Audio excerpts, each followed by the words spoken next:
Welcome back to day 2 of the coronavirus distance learning for the Pasadena location.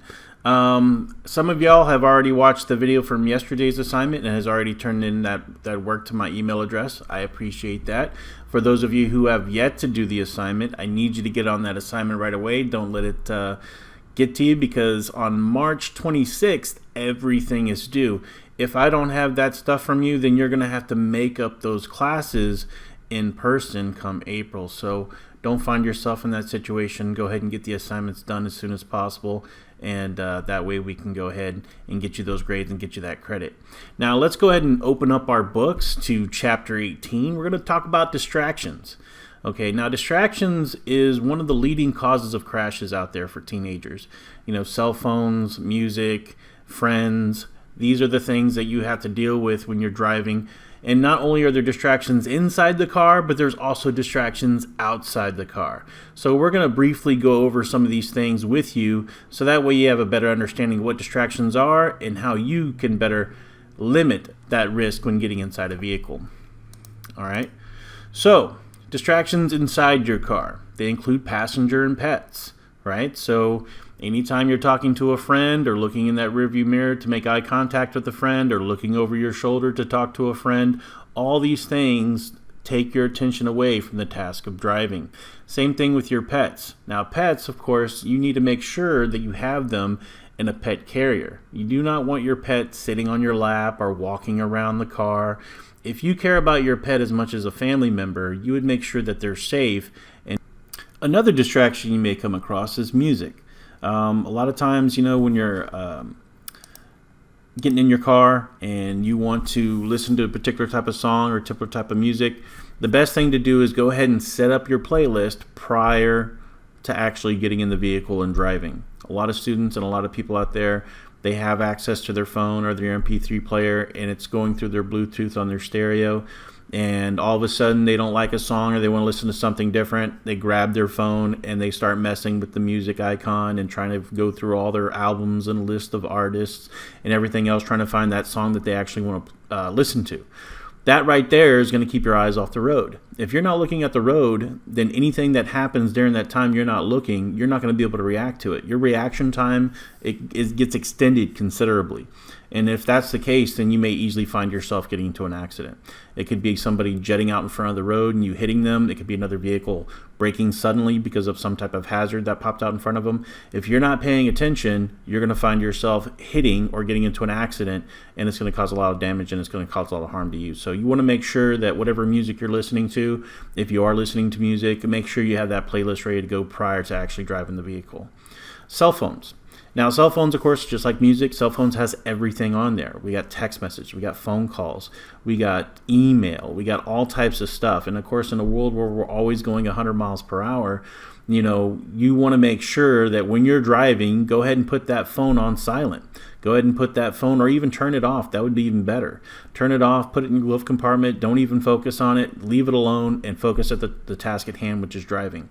You would not believe the horrible accidents that have taken place out there because somebody's trying to look at an email or somebody's trying to text message somebody that they're getting a text message from, and they're not paying attention to the road, and it causes a horrible accident and ruins their entire life or even takes their life. And of course, it happens more often with teens. Right, so it happens more often in terms of drunk driving. So if you the leading cause of death while driving used to be driving while intoxicated. Now it's distractions, texting while driving. So you want to make sure that you want to stay safe, so that way you can enjoy life and live to a ripe old age and not actually get involved in an accident by texting while driving. So make sure you have that phone off, put it away, don't be distracted by it. I know it's very tempting to have it on or to look at it and to do things, Instagram, Facebook, live feed, things like that. All of those things you shouldn't be doing while you're driving. Okay, focus on the task at hand. Food and beverages. You know, I'm a big guy. I love to eat. And, of course, Whataburger is one of my favorite places to go. And when I go through that drive-thru and I'm sitting in the car and I'm heading home, you know, it's so tempting to just grab the soda and start drinking it, grab some fries out of the bag and start eating them. But at the same time, if you take your hand off that wheel to do other things, you're less likely to respond to a sudden hazard that may pop out in front of you. So you want to always have two hands on the wheel. You don't want to be distracted by eating. And of course, if you try to use two hands while you're eating, you have a food in one hand and a drink in another, well, then nobody's holding the wheel and you're trying to use your knee or something else. And trust me, that is a very dangerous situation to be in. You don't want to be in that kind of predicament. So go ahead and just put the food down, let it be there. When you get home, you'll have everything ready for you when you eat, and you'll be a lot safer, trust me.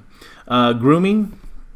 Grooming does happen, so people trying to run late for work, they're brushing their hair, they're putting on makeup. You may see guys with their electric razors trying to shave real quick before going into the office. All of these things you'll see out there on the road, especially in the morning and when heading to work. So when you see these things, they're looking in the mirror, they're looking at themselves, they're not looking at the road. And in those situations, if they're not looking at the road, then they're more likely to get into an accident. So you got to be careful. So if you are that person that's kind of running late, or you have a tendency to run late, start adjusting your life in other ways. Go to bed earlier, get up earlier, make that extra time in order to get ready for work. Do not groom while driving, because trust me, you're not going to be able to look your best while driving, and at the same time you're not going to be able to drive your best. So might as well go ahead and save that for when you're at home.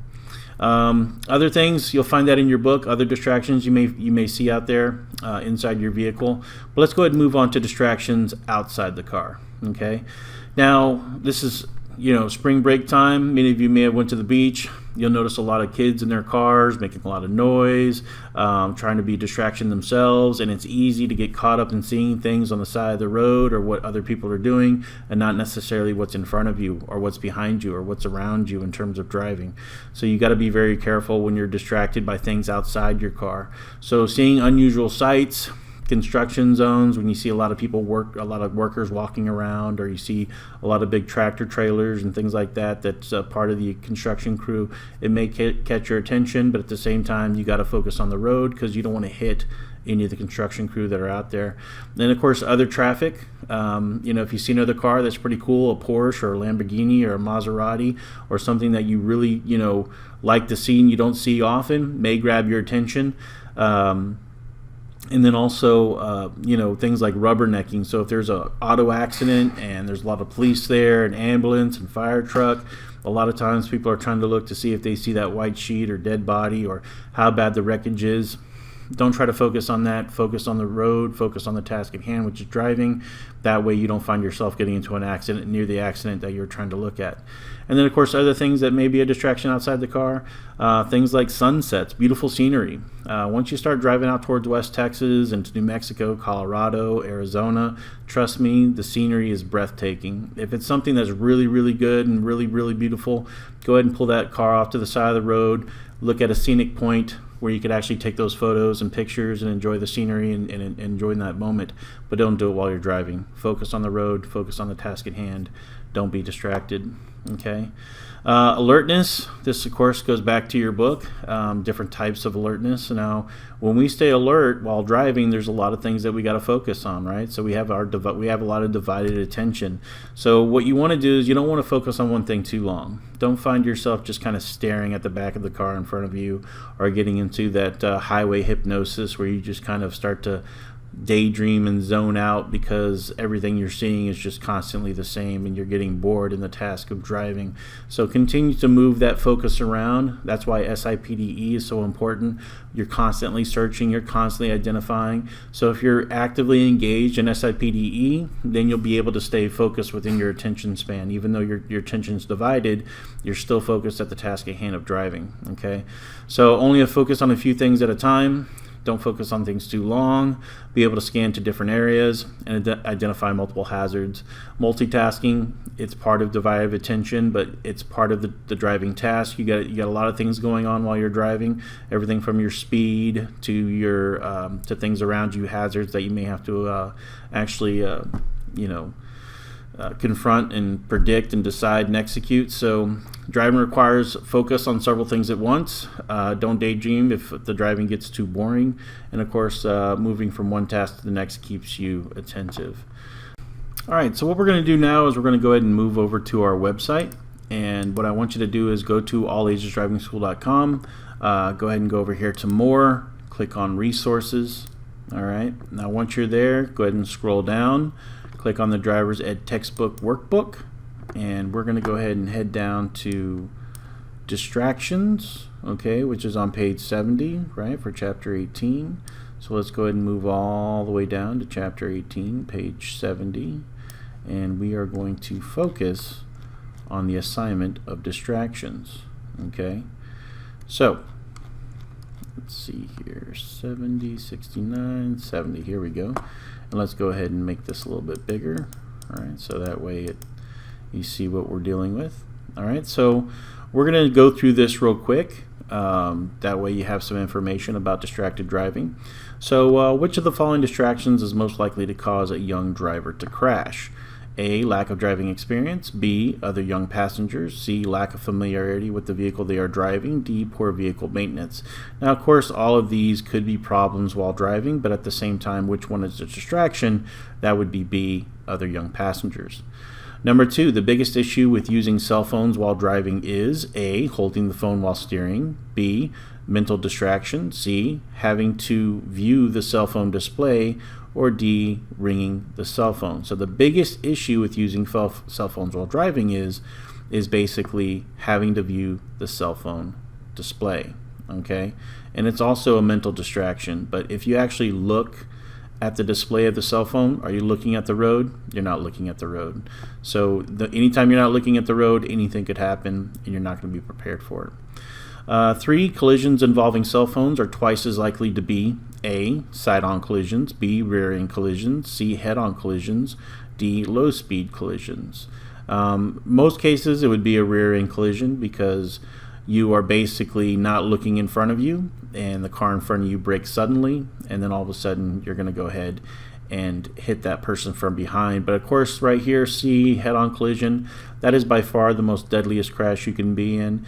And if you basically are looking at your cell phone and you drift into oncoming traffic, head-on collision is a very big possibility, okay? So you don't want to get involved in that. You want to make sure you're focused on the road. All right, number 4, sadness distracts you from driving by A, raising your motivation. Obviously it doesn't. B, increasing your concern for other drivers. Sadness doesn't usually do that for me. C, disconnecting you from reality. And D, causing you to cry.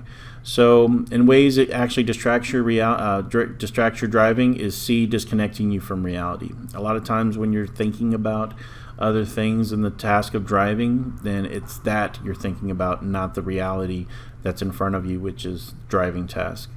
5, you have identified the driver ahead of you as being distracted. You should A, attempt to get the driver's attention. B, maintain a safe following distance.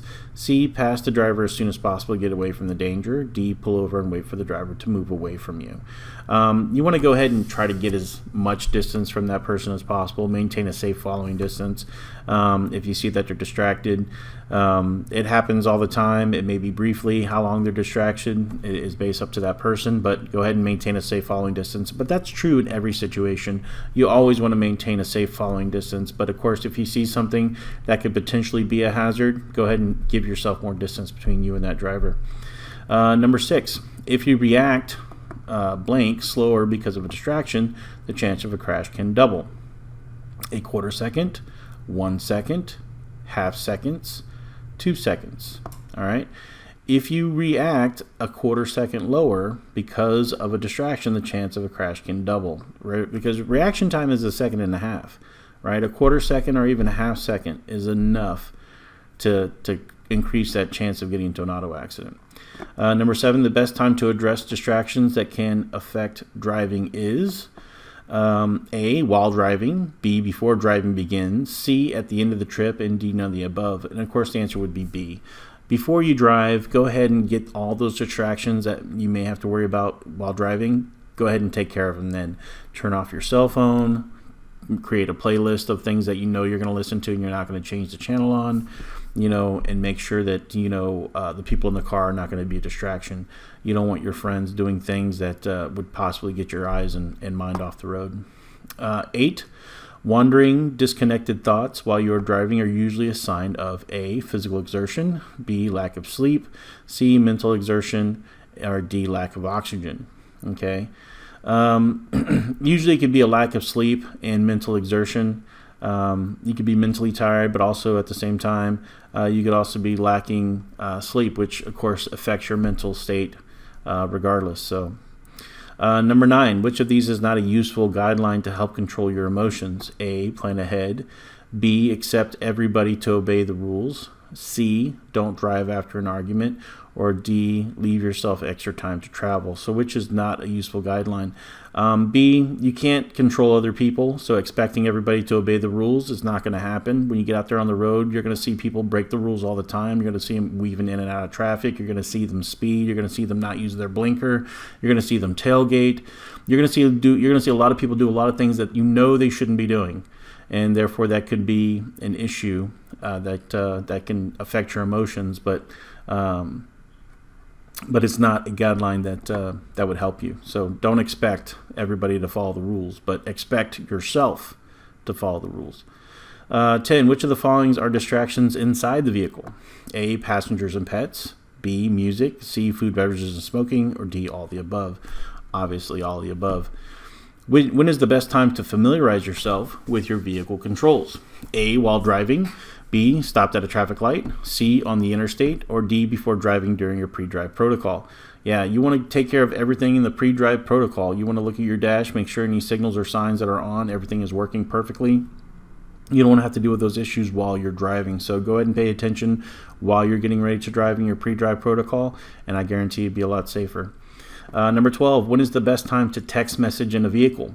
A, while driving. B, stopped at a traffic light. C, on the interstate. D, pulled over on the side of the road.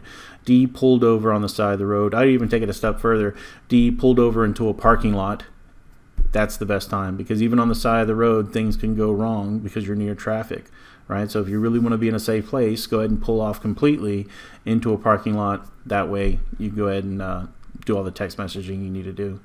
13, which of the following is an example of an external vehicle distraction? A, passenger conversations. B, collision scenes, construction zones, and wild animals. C, a ringing cell phone. D, the GPS system. Obviously, it's going to be outside the vehicle, so that would be collision scenes, construction zones, and wild animals. Is it ever a good idea to eat while driving? A, yes, when you are late for work. B, yes, when stopped at a traffic light. C, never pull over to a safe location and enjoy your meal. Or D, yes, but make sure to drive slowly. Yeah, eating while driving is not a good idea, so go ahead and just C, pull over and eat at a safe location. 15, how should you react to peer pressure? Okay, what is peer pressure? First of all, peer pressure is basically the people that you surround yourself with and the influence that they have on you. So basically, if they want you to do something that you may feel uncomfortable doing and they start to pressure you in terms of trying to goad you into making that decision, that is what we call peer pressure. Okay, so how should you react to that peer pressure? A, agree with the majority of your passengers. What if they're making a bad decision? You don't want to agree with that. B, listen to the oldest passenger in the car. Yeah, with age comes wisdom, but at the same time, that oldest person, maybe only a few months older, are still pretty young themselves. C, decide beforehand what your driving standards are and stick with them, and do not let peers pressure you into changing them. Or D, none of the above. C would be best, right? So you have your morals, you have your values, you know the rules, and you're going to stick by them. It doesn't matter what other people say, no matter how fun they may think it is. Safety is always important, so always stick by your guns. 16, what is the best method to transport pets? A, lock them in the trunk. I wouldn't do that. B, bringing someone along to control the pet. Yeah, that's just as bad as letting them roam around. C, transport the pet using a carrying case or a special seat belt. Or D, B, and C. Okay, best method by far would be C. Okay, B and C. B, bringing someone along to control the pet, it needs to be secure. You know, a person holding on to the pet is not enough. So a transport carrier or a special seatbelt will do more than what another person can do. So what is the best? Obviously C. All right, so that pretty much concludes distracted driving. So let's go ahead and talk about the assignments that you're going to need to be able to do for today's credit. Okay, so assignment for day 11. This is day 11, right? So we already went through day 1 through 9 in the classroom. Day 10 started yesterday, March 17th, for distance learning. Today is the second day of distance learning, which is what we call day 11, because you have 16 days of class, okay? So your assignment for today, all right, and it's due, and you got to email it to me. Your assignment for today will be to write a 1-page essay on what distracts you the most. Okay, how will you limit distractions while you drive and recognize that cell phone use while driving is a major cause of auto accidents and death among teens? All right, so you're going to read all of chapter 18. All right, even though we talked about some of it just in this video, you're going to read that entire chapter, okay, and you're going to answer the questions on page 18.10 in your textbook. And you need to email me the completed assignments to mrjamesdriversed@gmail.com. Okay, so for those of you who did yesterday's assignment, excellent job. For those of you who are going to do today's assignment, email me right away. But if you have yet to do any of the assignments, you're falling behind. Okay, in order for me to give you credit, you have to do the assignments. So make sure you get that done. Email them to me so I can go ahead and mark you down for today. And I expect y'all to have that done. But other than that, I hope all of y'all are safe, doing well, and make sure you wash your hands, and see you tomorrow.